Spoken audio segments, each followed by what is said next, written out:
রূপায়ণ স্কাইভিলা নিবেদিত ইসলামী জীবন, powered by আর কাবেল, সহযোগিতায় ZSRM এবং GBTL।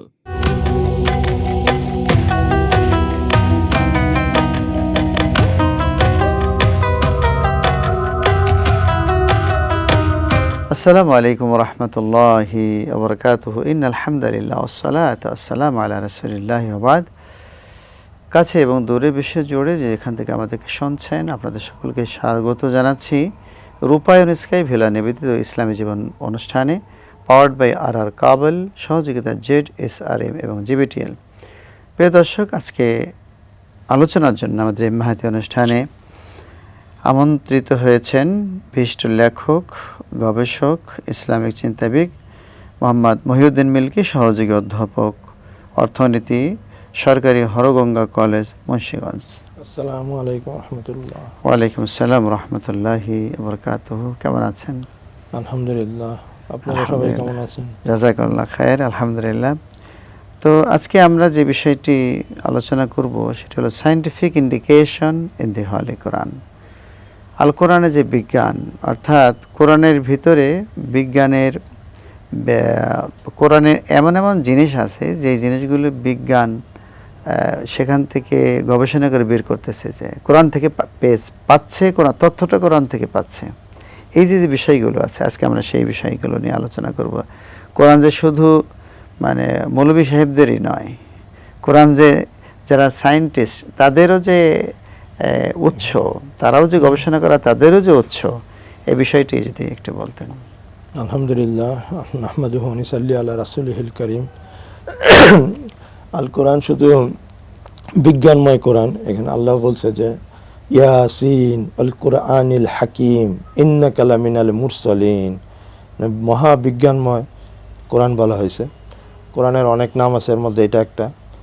আল ফুরকান, যেটা সত্য মিথ্যার পার্থক্যকারী। আল কোরআনের তো অনেক নাম আছে, এর মধ্যে এটা মহাবিজ্ঞানময়। এবং আল্লাহ বারবার বলতেছেন আমাদেরকে যে তোমরা নিদর্শন দেখো, আমার নিদর্শন, এবং কোরআন নিয়ে গবেষণা করো, এবং তুমি মহাবিশ্বের দিকে তাকাও, আকাশের দিকে তাকাও, নক্ষত্ররাজি দেখো, এবং তুমি চিন্তা করো। এবং প্রত্যেকটা সৃষ্টির মধ্যে বোধ শক্তি সম্পন্ন এবং বিবেকবানদের জন্য, গবেষকদের জন্য আছে নিদর্শন, চিন্তাশীলদের জন্য আছে নিদর্শন। আমার সৃষ্টির মধ্যে যে আকাশ এবং পৃথিবী সৃষ্টি, দিন রাত্রির পরিবর্তন, এই যে মেঘ বৃষ্টি, সব কিছুর মধ্যেই নিদর্শন আছে, এবং তোমরা এটা নিয়ে গবেষণা করো। এবং তুমি যখন খাইতেছো, খাদ্যটার দিকে তাকাও, পানি খাচ্ছ, এটার দিকে তাকাও, এটা কি তুমি বানাইছো? এটা কিভাবে হইল? এবং আমরা তো বিজ্ঞান মানে এরকম না যে আমরা কোনো কিছু বানাইতে পারি কিংবা ধ্বংস করতে পারি। আমরা শুধু কিভাবে কি হয় এটা জানার চেষ্টা করা। আমরা মানুষ তো আর কিছু সৃষ্টি করতে পারে না, এক ফোঁটা পানিও বানাইতে পারবে না।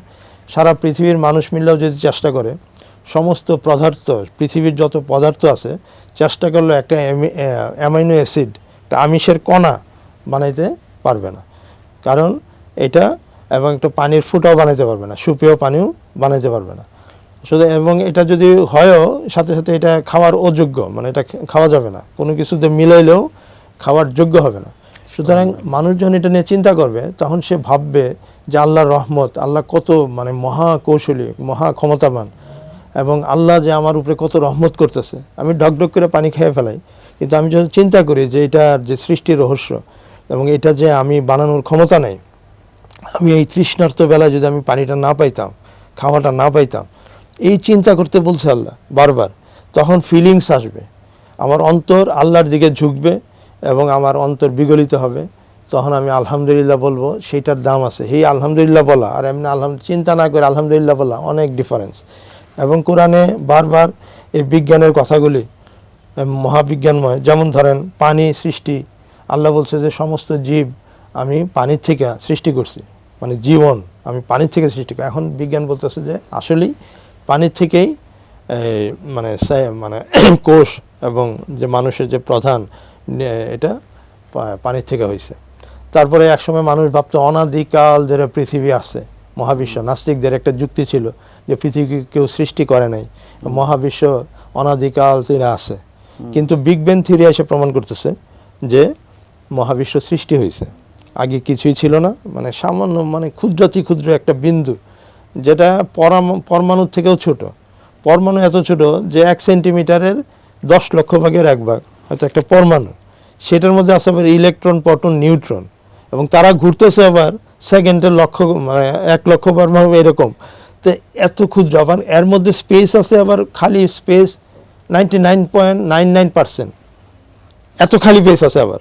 এরা যে ঘুরতেছে ইলেকট্রন, প্রোটন, এই যে আল্লাহ রহস্য, এটা নিয়ে আল্লাহ চিন্তা করে মানুষ এগুলো বের করতেছে। তখন মানুষ যারা বুঝে, জ্ঞানীরা তো ঈমান আনতেছে যে এটা তো মানুষ, এটা কিভাবে হবে, এটা তো মানে মানুষের দ্বারা সৃষ্টি না। মানুষ যদি সৃষ্টি করে তাহলে কে করবে? আর আল্লাহ বলছে তোমরা কি আসমান জমিন বানাইছো, না তুমি তোমাদের বানাইছো? কে বানাইছে? সুতরাং তোমরা এটা নিয়ে চিন্তা করো, তাহলে তুমি আনসার পেয়ে যাবে। আর আমরা আপনার এই কথাগুলি শুনবো। প্রিয় দর্শক, সময় হয়েছে বিরতিতে যাওয়ার। আমরা ছোট্ট একটি বিরতি নিচ্ছি, থাকুন আমাদের সাথে।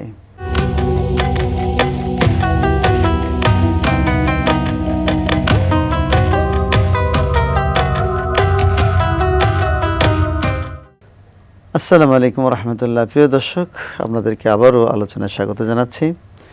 আলোচনা করছেন জনাব মোহাম্মদ মহিউদ্দিন, সহযোগী অধ্যাপক, অর্থনীতি, সরকারি হরগঙ্গা কলেজ।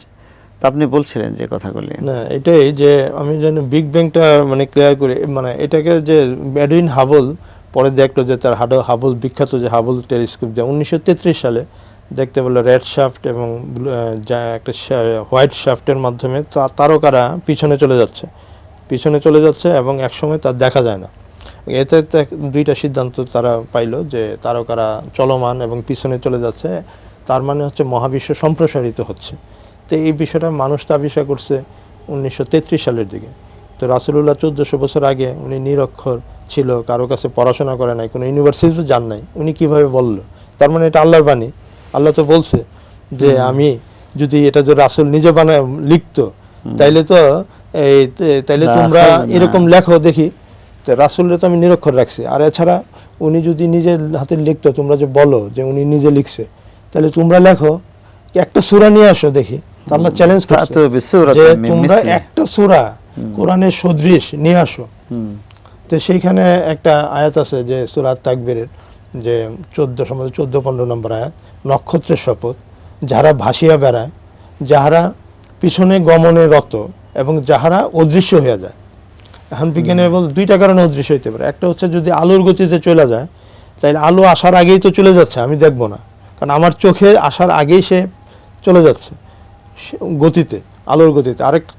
আরেকটা হইতে পারে যে ব্ল্যাক হোলে পরিণত হয়, যে ব্ল্যাক হোল, যে নক্ষত্র পুড়তে পুড়তে প্রথম হচ্ছে রেড শাফট থাকে, রেড জায়ান্ট, তারপরে হোয়াইট শাফট, তারপরে হচ্ছে ব্ল্যাক হোল, যে কোনো নক্ষত্র। তো এই যে নক্ষত্র ব্ল্যাক হোলে পরিণত হলে তখন সে অন্য আশেপাশে যা কিছু আছে সেগুলি আকর্ষণ করে, এবং তার ভর মারাত্মক থাকে এবং তা মানে সেটার আকর্ষণ ক্ষমতা অনেক বেশি, সেখানে অদৃশ্য হয়ে যায় অন্য তারাগুলি, সে নিজেও তাকেও দেখা যাচ্ছে না। তো ব্ল্যাক হোলের সাথে আবার একটা হাদিসের কথা মনে হচ্ছে, যে হাদিসে কিন্তু আছে যে ব্ল্যাক হোল মানে সাথে মিলে আর কি, যে ব্ল্যাক হোলের যদি 1 চামচ 1 কাপ পদার্থ পৃথিবীতে ঢালা হয়, পৃথিবী ধ্বংস হয়ে যাবে, এবং এটা এত কালো।